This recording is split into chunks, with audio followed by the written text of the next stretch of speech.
ఆమెది నెల్లూరు. లోకల్గా జనానికి పెద్దగా తెలియకపోవచ్చు, కానీ ఆమె లెవెలే వేరు.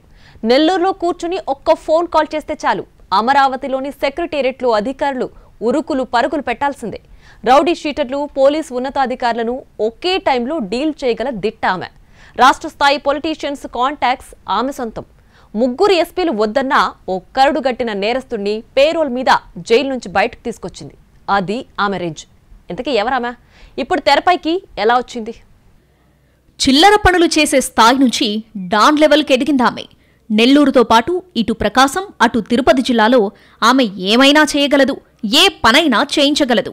పోలీస్ స్టేషన్లో ఎలాంటి పని కావాలన్నా, ఏ ఫైల్ కదలాలన్నా ఆమె ఇన్వాల్వ్ అవ్వాల్సిందే. ఎస్పీలు, మంత్రుల కొడుకులు తనతో సన్నిహితంగా ఉంటారంటూ సెల్ఫ్ పబ్లిసిటీ ఇచ్చుకుంటుంది. ఎదుటివాడు నమ్మకపోతే వాళ్ల ముందే వాట్సాప్ కాల్లో మాట్లాడుతుంది. వారితో క్లోజ్గా మూవ్ అవుతూ తన పనులు చేయించుకుంటుంది. నెల్లూరు జిల్లాలోని ఓ సామాన్య కుటుంబంలో పుట్టిన ఆమె జలసాలకు అలవాటు పడింది. పోలీసులు, రాజకీయ నాయకులతో సంబంధాల కోసం, మహిళా సమస్యల కోసం పోరాడుతున్నట్లు కలరింగిచ్చేది. గత ప్రభుత్వంలో ప్రవేశపెట్టిన దిశ యాప్తో ఆమె వెలుగులోకొచ్చింది. ఆ సమయంలోనే పోలీసులతో పరిచయాలు పెంచుకుంది. భార్యాభర్తల గొడవల్లో తలదూర్చి సెటిల్మెంట్లు మొదలుపెట్టింది. దిశ పోలీస్ స్టేషన్లో కూర్చొని భారీ సెటిల్మెంట్లు చేసిందనే ప్రచారం కూడా అప్పట్లో జోరుగా సాగింది. దిశ ప్రొటెక్షన్ పేరుతో ఆర్గనైజేషన్ స్థాపించింది. ఆమె అనుకుంటే ఏ పనైనా చేయగలదు. దూకుడు తగ్గించుకోమని చెప్పిన భర్త రోడ్డు ప్రమాదంలో ప్రాణాలు కోల్పోయాడు. సౌత్ ఇండియా షాపింగ్ మాల్ లో శ్రావణ మాసం భారీ డిస్కౌంట్స్ తో సరికొత్తగా blockbuster number 1 kilo sale. శ్రావణ మాసం వరలక్ష్మి వ్రతానికి మరియు పెళ్లిళ్లకు కావాల్సిన అన్ని రకాల వస్త్రాలు, కంచి పట్టు చీరలపై కేజీ కొనండి, కేజీ ఉచితంగా పొందండి. South India shopping mall. ఆ కేసును లోతుగా దర్యాప్తు చేసే అధికారి బదిలీ అయ్యాడు. పోలీస్ శాఖలో తనకున్న విస్తృత పరిచయాలతో ఓ రేంజ్కెళ్లింది. పూట గడవని స్థితి నుంచి కోట్లు కూడబెట్టే స్థాయికి వెళ్ళింది. గత ప్రభుత్వంలో 3 జిల్లాల్లోని యంగ్ పొలిటీషియన్స్తో రెగ్యులర్గా టచ్లో ఉండేదట. వారి ద్వారా అధికారులకు ఫోన్ చేయించి పని చేయించుకునేది. అడ్డంగా వచ్చిపడిన సంపాదనతో లైఫ్ స్టైల్ పూర్తిగా మార్చేసింది. తనను తాను హై ప్రొఫైల్ లేడీగా ప్రొజెక్ట్ చేసుకుంది. గత ప్రభుత్వంలో 3 ఏళ్ల పాటు అధికార పార్టీ నేతలకు, పోలీసు ఉన్నతాధికారులకు అత్యంత సన్నిహితంగా మెలిగేది. ఓ రిజర్వ్ నియోజకవర్గం నుంచి ఎమ్మెల్యేగా కూడా పోటీ చేయబోతున్నట్టు ప్రచారం కూడా జరిగింది. కరుడుగట్టిన నేరస్తులు, జైల్లో ఉండే రౌడీ షీటర్లతో పరిచయాలు పెంచుకుని ఆర్థికంగా బలపడింది. ప్రస్తుతం ప్రకాశం, నెల్లూరు, తిరుపతి జిల్లాల్లో పోలీస్ స్టేషన్ల చుట్టూ తిరుగుతూ సెటిల్మెంట్స్ చేస్తుంది. జిల్లా జైల్లో ఉన్న తన వారి కోసం జైలు అధికారులను కూడా ప్రలోభాలకు గురి చేయడం, వారికి అవసరమైన పనులు చేసి పెట్టేదని ఆ శాఖలో ప్రచారముంది. కూటమి ప్రభుత్వం ఏర్పడిన తర్వాత పాత పరిచయాలకు కొత్త మెరుగులు దిద్దిందామె.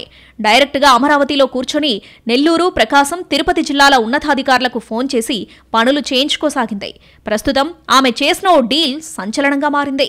హత్య కేసులో యావజ్జీవ ఖైదీ, 2 పోలీస్ స్టేషన్లలో హిస్టరీ షీట్స్ ఉన్న ఓ వ్యక్తికి పెరోల్ ఇప్పించింది. నెల్లూరు, తిరుపతి జిల్లాల ఎస్పీలు అతను బయటికొస్తే ప్రమాదమని హెచ్చరించినా, నిబంధనలు ఒప్పుకోవని లిఖితపూర్వకంగా తమ అభిప్రాయం తెలిపినా ఆ లేడీ హోంశాఖలో చక్రం తిప్పింది.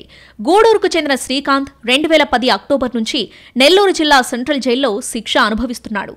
2014 ఫిబ్రవరి 12న జైలు నుంచి తప్పించుకున్నాడు. 4.5 ఏళ్ల తర్వాత తప్పని పరిస్థితుల్లో లొంగిపోయాడు.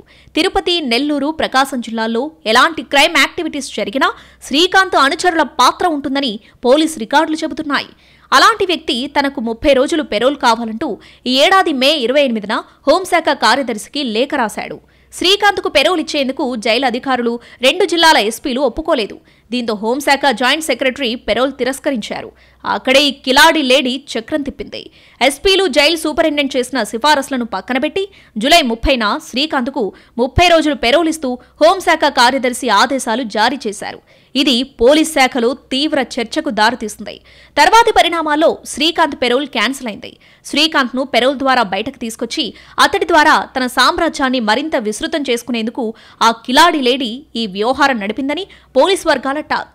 ఇప్పటికే పోలీస్ శాఖను శాసించే స్థాయికి చేరిన ఆ కిలాడి లేడీ ఆగడాలకు అడ్డుకట్ట వేసేవారే లేరనే ప్రచారం పీక్స్లో ఉంది. ఆమె దూకుడుకు అడ్డుకట్ట వేయకపోతే 3 జిల్లాల్లోని నేరగాళ్లు మరింత బలపడి వ్యవహారం పోలీసుల చేయి దాటిపోతుందనే చర్చ జరుగుతోంది.